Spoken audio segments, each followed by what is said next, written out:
The darkness had set in for so long. It had been a deep, dark time. And there were glimmers of hope and there were times of joy. But generally speaking, a long period of darkness had set in, but then it cracked open.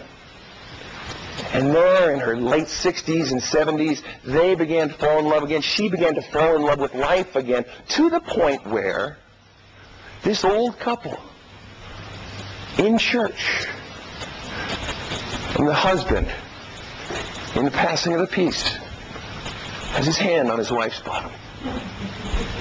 There's something about that that's beautiful, isn't there? There's something that provides hope, just in that little snippet. There's something that provides hope for every one of us. And if we've been married or are married, you know that it isn't roses and cotton candy and pink bows all the time, is it? There are those dark spells. Maybe it's a month, maybe it's a year, maybe it's 10 years. A few weeks ago, we studied about the dark forest, or we learned about in a sermon that day of Mother Teresa. She had a 50-year dark forest. Spiritual dark forest, obviously not married. This was her spiritual life. But so often, the events of life coincide with this dark forest of feeling like God isn't present, but in fact that God is absent. God isn't absent, but it feels that way. I want you to imagine, shifting gears a bit, I want you to imagine, if you would, a walled city, sort of maybe medieval sort of city on the edge of a forest. And this is a big walled city, and in this walled city the sun shines constantly, and the people are happy, and it's well enclosed, and everybody's safe, and the answers are clear, and life is clear. This is, to a large degree, where we start out in life with regard to our faith. It's clear, the answers are clear, and the sun shines.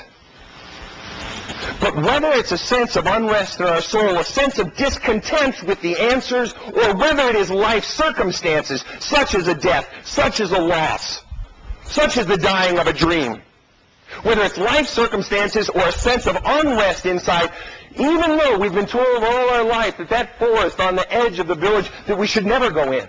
We've been warned by the old women in the village, don't ever go near the forest. People have wandered in and never come out. That forest represents all the questions that seem to be opposed to all the answers of the city.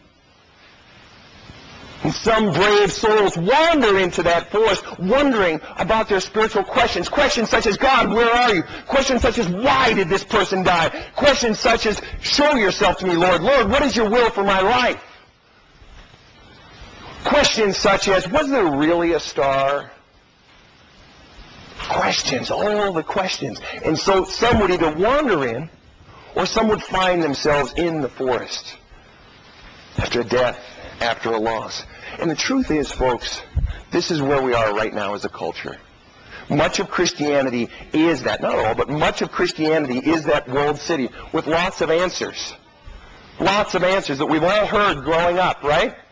Yet where much of our culture is over here in this forest, people loaded with questions. The reason that many people don't want to come into our churches is because we have the answers, but the answers seemingly don't apply out here in the forest. It's dark in the forest. The dark forest of the spiritual journey. In the journey of the wise men, the metaphor wouldn't necessarily be a forest, but the deserts that they crossed. The dry deserts of thousands of miles. Have you been in that place in life where it's a desert? Have you been in that place in life where it is a dark forest, where there is no light, where there is so much suffering that there is no light? Have you been there? Have you known suffering? And I guarantee if you haven't, sadly, you will. It's part of life. You will suffer. This is part of life. Deny it. Deny it if you like, but your denial won't last long. The dark forest, the desert, whatever you want to call it, afflicts us all. Rabbi Harold Kushner, in his two of his legendary books from the 1980s, Why Bad Things Happen to Good People being one of them, he talks about this notion of the people that Rabbi Kushner, now in his 90s, the people that he feels sad for the most. And he says, the people I feel most sad for in life well, some of the people I feel most sad for in life are the people who experience no suffering until they hit their 50s or their 60s or their 70s. He says, because if suffering doesn't come till then, it seems like it's an anomaly. It knocks you off your feet. You're not expecting it. It's almost too much by that time. When it happens in our 20s, when it happens in our 30s, we begin to see the joy and suffering weave together. They are both, in fact, part of life. But the truth, and that is the truth, that both suffering and joy are part of life. And it is that dark forest experience. When you are in that time, whether it is a year, whether it is 5 years, whether it is 10 years, whether it is 50 years, as we learned with Mother Teresa, in the dark night of her soul, and her feeling of the divine absence, like, God, where are you? It is in those times that life feels heavy, and life is dragging us down, and we cannot even breathe at times. Things that seem so simple in the village, where the sun always shines, where the answers are clear, the most simple of tasks in the forest where it's tree after tree after tree and there is no light. Life is much more difficult, but occasionally the sun breaks through the canopy. Occasionally there is light to guide the way. Occasionally there are these epiphanies where we feel God's presence again. But eventually, whether it's 20 years, whether it's 5 years, whether it's however long, eventually there is the other side of the forest. Eventually we reach the point in life, if we are diligent in the journey, eventually we reach the point in life where the answers of the village and the doubts and the questions and the hardship of the forest become synthesized. Where it makes sense, where there is new light, where there is new understanding, where there is, quote-unquote, epiphany. Where there is light again, where you wake up one day and you find yourself laughing again. Where you wake up one day and you realize that the sun is shining again. Where you wake up one day and you realize you are falling in love with your husband again. I have a gentleman that I do business with here in Springboro, young fellow, probably 28 or 30, owns a small business in one of the strip malls. Nice kid. Former engineer. About 4 years ago decided to start his own business. And he and I were chatting this week. And he's a Christian. He's a member at one of the other churches here in the area.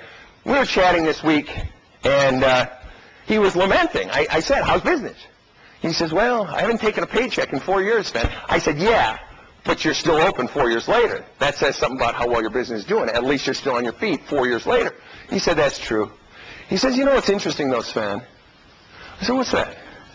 He said, I didn't expect it to be this hard. And it's interesting how what I've experienced in my business has affected my faith life. I said, what do you mean? He says, I don't know. I just ask questions I never asked before. Like what? Like, God, why did you call me to do this business if you're not going to have me turn a profit? Why am I in this for 4 years? Lord, what are you trying to teach me? Lord, what am I not getting? Lord, what am I not understanding? Are you sure you want me in this? All of these questions, Sven, they cascade through my head all the time. And I said, do you get answers? He says, no. I said, welcome to the faith journey. He says, but occasionally I do have insights. I'm still on the journey. I don't feel called to leave this business, and it's affected my relationship with my wife, and she loves me and she supports me. God bless her. But it's hard, Sven. I used to think that, like, my relationship with God and my relationship with Jesus were just about answers, but it's like now I have more questions, and it's constantly throbbing in me, this question of why, Lord? Why do you have me on this path if it's supposed to be so hard? We think it's supposed to be easy. We think it's about those answers. We think that relationship with God and relationship with Jesus in our life, even after we've had epiphanies, that life then is easy. And of course we've all heard clergy people say, oh, it's not easy, you know, but it's not easy. It's just hard. At times. But he said, you know what, Sven, in all honesty, my relationship with God is tighter now than it ever was before.